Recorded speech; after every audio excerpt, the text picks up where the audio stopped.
Welcome back to mGovernment Security Training. In this module we want to discuss an architectural overview and what we call the structural problem. We want to look at two perspectives on this, one from Dan Geer, another from Jimmy Kuo. So Dan Geer wrote an introduction or foreword to a colleague of mine's book, and in this foreword he says, "We are many, they are few, we are losing, they are winning, and the reason is structural."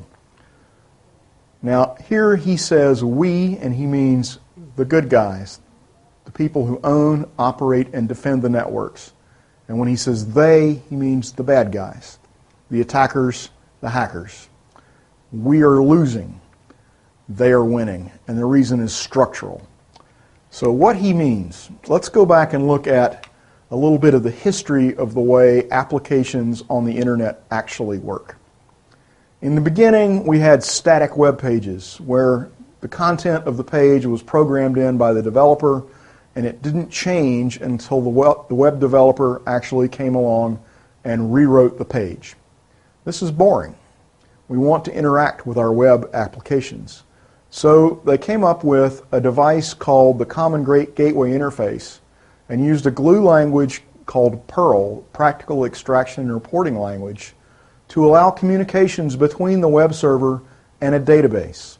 This way, the database could control the content and the user experience could change.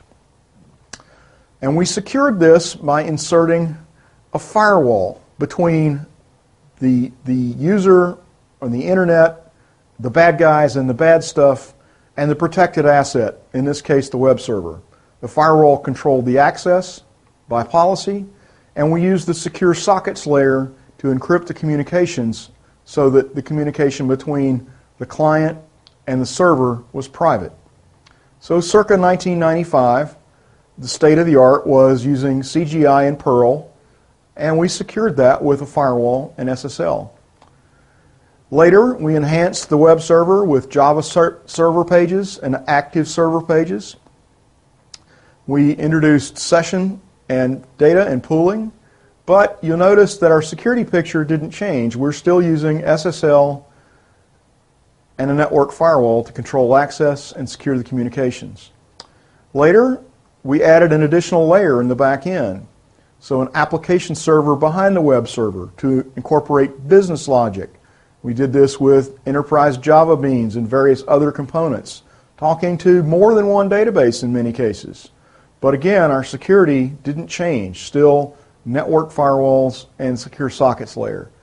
And as I later enhanced this with multiple layers on the back end, you can see that our security doesn't really change. Perhaps additional firewalls between the layers, but nothing else. And as our picture gets more and more complex, the security simply doesn't change.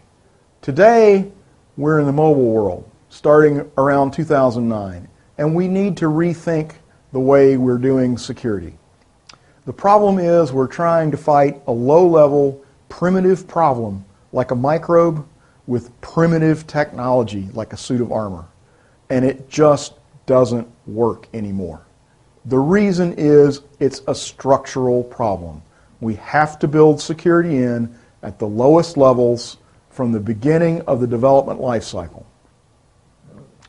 Now, another point of view, and I won't read this to you, is from my friend Jimmy Kuo.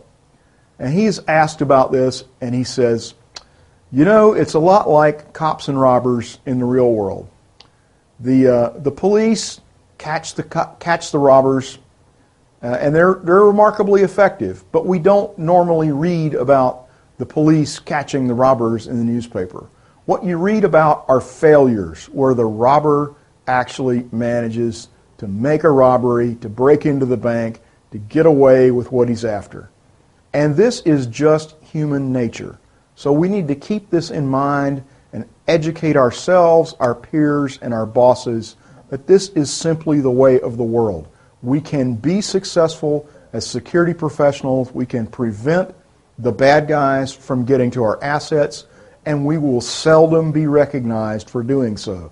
But let one hacker gain access to one record and be public about it, and he will be on the front page of the paper. Thank you.